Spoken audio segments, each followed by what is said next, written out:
Actually बात नहीं कर सकते हैं। रियलिटी ये है, क्योंकि सच्चाई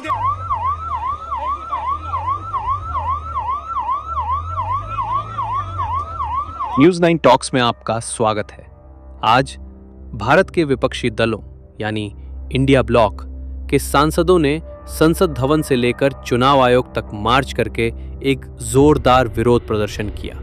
इस प्रदर्शन के पीछे मुख्य कारण क्या था, आइए विस्तार से जानते हैं। कांग्रेस के नेता राहुल गांधी के नेतृत्व में विपक्षी सांसद मतदाता सूची में धांधली, वोट चोरी और बूथ लेवल ऑफिसर्स BLO द्वारा फर्जी फॉर्म भरे जाने के आरोपों के खिलाफ सीधे तौर पर ECI से जवाब मांगने मार्च करने निकले।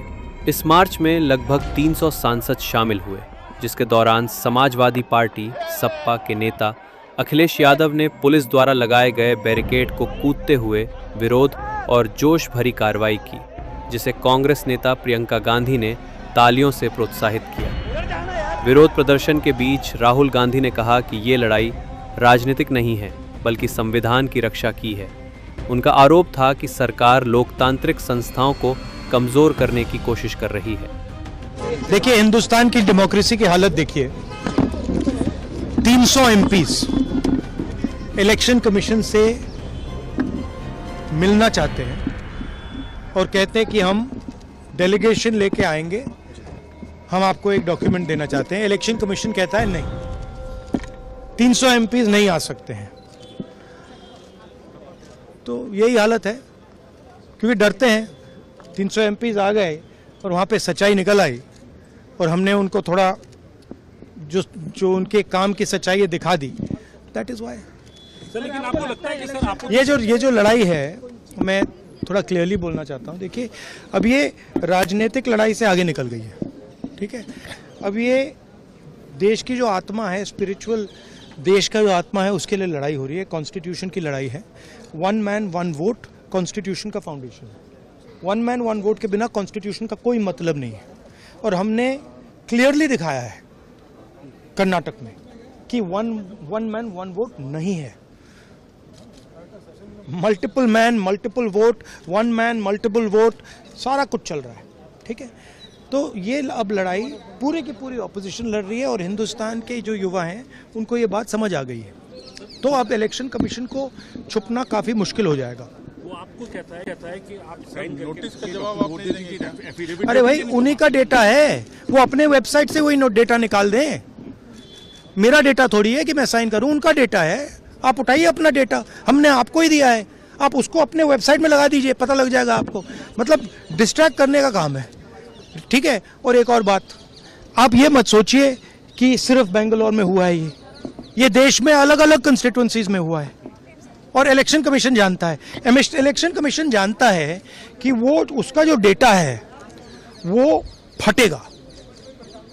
जो उसको अभी वो कंट्रोल करने की कोशिश कर रहा है, छुपाने की कोशिश कर रहा है, उसको हम निकाल देंगे, ठीक है। और वो फटेगा, वो जानता है। Thank you. चुनाव आयोग पर पहली बार उंगली नहीं उठ रही है, कई बार उंगली उठी है। और विशेषकर उत्तर प्रदेश के चुनाव को लेकर के कई बार समाजवादी पार्टी ने अपनी बात रखी है। पिछली बार जब उपचुनाव था और उपचुनाव में जो धांधली हुई, उसको लेकर के भी शिकायत की गई कि किस तरीके से सरकार ने मिलकर के अधिकारियों के सहारे वोट की चोरी नहीं की, वोट की लूट की, डकैती की। और जो समाजवादी पार्टी के नेता कार्यकर्ता आते थे उनको फोर्स से रोका जाता था, पुलिस रोकती थी। बूथ के अंदर प्राइवेट ड्रेस में पुलिस वोट डाल रही थी। अधिकारी जात के आधार पर पोस्टिंग पाए थे और उन्हें निर्देश थे कि भारतीय जनता पार्टी को किसी भी परिस्थितियों में आपको जिताना है। कर्नाटका में कम से कम सरकार कांग्रेस की है। ऐसे अधिकारी जिन्होंने वोट चोरी कराई है, वो BLO हों, SDM स्तर के हों, जिलाधिकारी के स्तर के हों, उत्तर प्रदेश में सरकार होती तो हम लोग कार्रवाई करते उन अधिकारियों पर। हमें उम्मीद है कि कांग्रेस पार्टी उन तमाम अधिकारियों के खिलाफ जिन्होंने वोट चोरी करके वोट चोरी में साथ दिया है, उनके खिलाफ कार्रवाई होगी। क्या आगे बढ़ने की कोशिश में आगे अभी सुनने में आया है कि प्रशासन ने ये तय किया कि बस लाएंगे और बस में हमें चुनाव आयोग ले जाएंगे और सबको ले जाएंगे, नहीं ले जाएंगे। तो अब पुलिस प्रशासन ले जा रही है, तो हमें चुनाव आयोग ले जा रही है, तो हम जाएंगे उनके साथ। लेकिन 30 लोगों का बस दिया है, हमें गिनती नहीं पता। वो एक्चुअली बात नहीं कर सकते हैं, रियलिटी ये है, क्योंकि सच्चाई देश के सामने है। और ये जो लड़ाई है ये राजनीतिक नहीं है, ये कॉन्स्टिट्यूशन की लड़ाई है, कॉन्स्टिट्यूशन को बचाने की लड़ाई है, 1 मैन 1 वोट की लड़ाई है। इसीलिए हमें साफ प्योर वोटर लिस्ट चाहिए।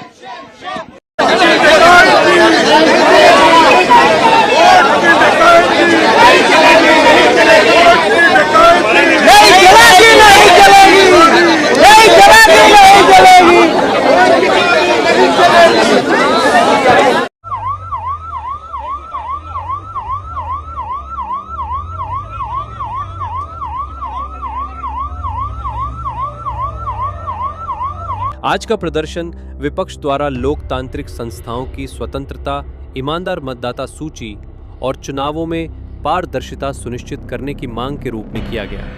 यह लड़ाई अब संसद से चुनाव आयोग तक एक स्पष्ट संदेश के रूप में पहुंचा दिया गया है। आगे विपक्ष किस रणनीति के साथ आगे बढ़ेगा, ये राजनीतिक विश्लेषकों की निगाहों में रहेगा। वहीं बीजेपी ने इस प्रदर्शन को राजनीतिक करार देते हुए इसे झूठ का प्रदर्शन बताया और चुनाव आयोग पर किए गए आरोपों को भ्रामक बताया।